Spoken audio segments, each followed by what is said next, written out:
73. Foolishness in the heart. Basic to modern education is the idea that the child is naturally good and that all the child needs is encouragement in order to develop its capabilities. The schools should therefore be, early pioneers of progressive education said, child-centred, not subject-centred. But the Bible denies that the doctrine of natural goodness of a child is true. Man is born a sinner. Foolishness is bound in the heart of a child, but the rod of correction shall drive it far from him. Proverbs 22:15. To grow character in a child, some pruning or cutting is necessary. Proverbs 15:32 and 33. A child left to himself bringeth his mother to shame. Proverbs 29:15. The results of modern education are all around us. Too many young men and young women refuse to grow up. Maturity is some kind of evil to them.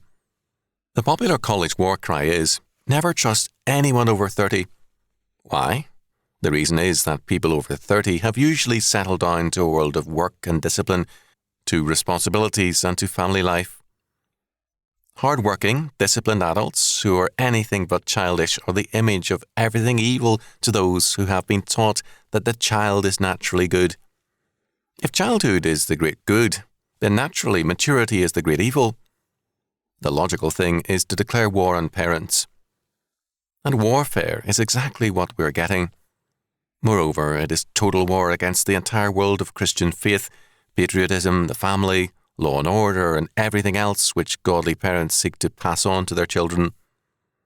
The battle cry of this total war is, everything goes.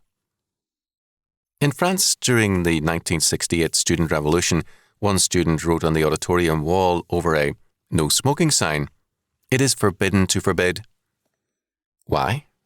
Because his new religion of childishness holds that everything is permitted. All this vividly demonstrates the truth of Scripture. Foolishness is bound up in the heart of the child, and the rod of discipline is necessary to drive it far from him. That foolishness is bad enough in a baby. It's a menace in grown youth and men who riot in schools and cities, burn buildings and assault citizens and police. It's high time to apply the rod of discipline.